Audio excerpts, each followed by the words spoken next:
Shalom, bien-aimés frères et sœurs, bienvenue à notre plateforme consacrée au développement que nous avons intitulée Bible et développement de la mission ABMC Dakar. Nous sommes très heureux de partager ces instants avec vous pour continuer à parler de développement. Nous avons dit dans notre vidéo précédente que Dieu étant lui-même le concepteur, Dieu étant lui-même à l'initiative du développement, nous a créés dans le développement et nous a moulés dans le développement. Au point que lorsque Dieu a créé l'homme, il l'a placé dans un environnement susceptible de lui permettre de se réaliser à travers des actes de développement. C'est en cela d'ailleurs que dans Genèse chapitre 2, le verset 15, la Bible dit que lorsque Dieu a créé Adam, notre ancêtre, il l'a placé dans le jardin afin que celui-ci puisse cultiver le jardin et garder le jardin. Je voudrais insister sur ces deux verbes, cultiver et garder. Qu'est-ce que cultiver? Cultiver veut dire simplement développer. Cultiver, c'est perfectionner. Cultiver, c'est fructifier, c'est ensemencer, c'est améliorer. Donc Dieu crée un jardin, il donne à Adam pour que celui-ci puisse le développer. D'abord, il faut comprendre que quand Dieu crée Adam et qu'il le place dans le jardin, il ne lui donne pas les outils pour transformer le jardin. Pourquoi? Parce que Dieu, ayant créé Adam à son image et selon sa ressemblance, et que Dieu est un Dieu de capacité parce qu'il est capable de toutes choses, il sait qu'Adam est capable de transformer le jardin, même sans outils, sans moyens de bord. Donc Adam a la faculté de créer les conditions du développement de son jardin. En plus du verbe cultiver, il y a le verbe garder. Garder veut dire quoi? Garder veut dire surveiller, garder veut dire protéger, garder veut dire préserver, garder veut dire conserver, défendre et même prendre soin. Alors Adam avait la responsabilité de prendre soin du jardin, de surveiller le jardin, de le protéger, de le préserver, n'est-ce pas, de toute forme d'intrusion. Et Adam avait cette responsabilité-là.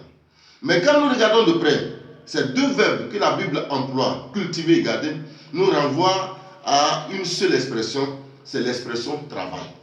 C'est l'expression travail.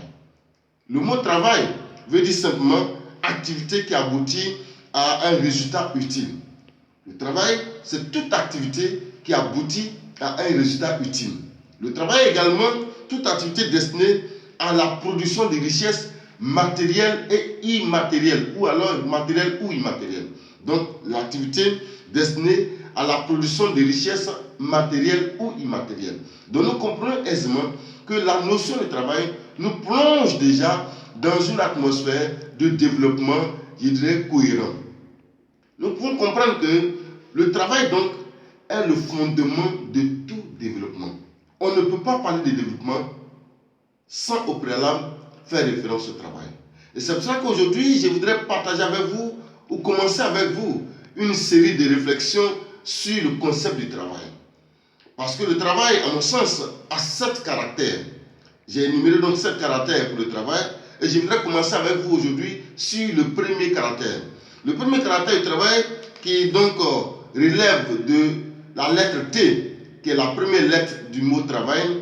Donc le caractère partant de T, c'est le talent. Le talent. Oui, le talent fait partie des caractères du travail. Pour ne pas dire le talent est le préalable de toute activité. On ne peut pas travailler sans faire référence au talent. Or, le talent, bien aimé, ce n'est pas seulement une aptitude. Bien que étant une aptitude, le talent, c'est aussi de l'argent.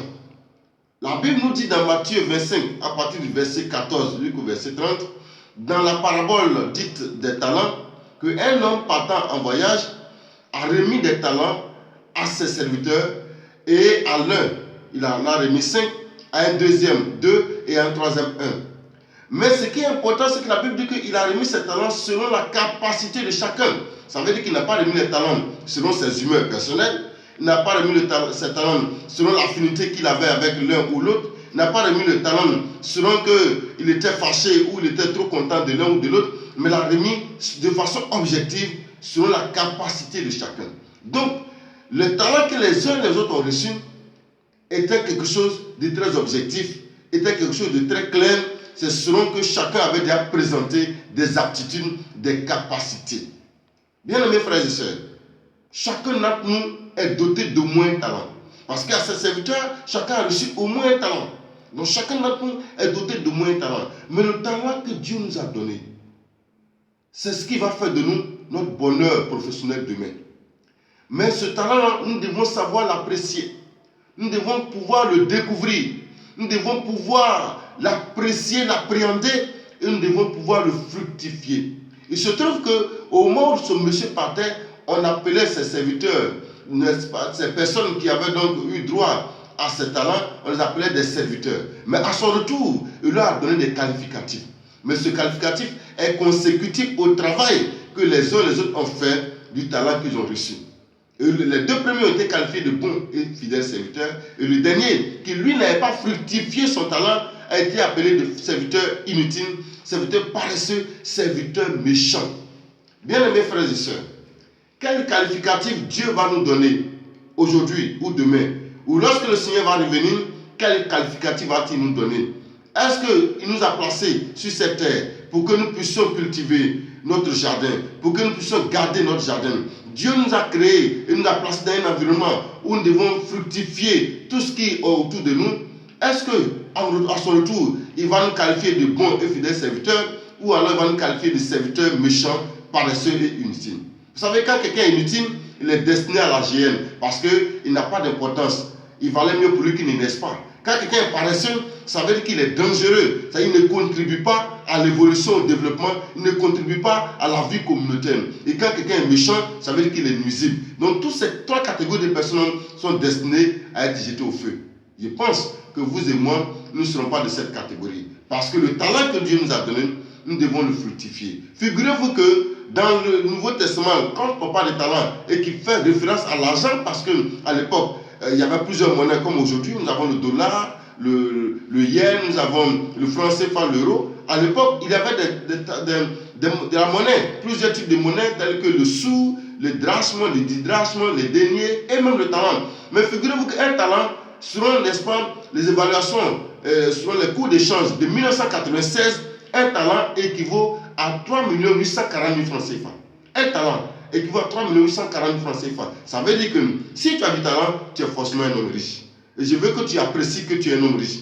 Quel que soit le niveau dans lequel tu es, quelle que soit la situation par laquelle tu passes, sache d'abord et retiens et apprécie-toi en tant qu'homme riche, en tant que femme riche. Et certainement, en priant Dieu, Dieu va te révéler ce que tu dois faire de ton talent pour le fructifier à bon escient afin que tu fasses partie des agents de développement. Sois béni chez toi et que la paix de Dieu te couvre au nom de Jésus. Amen.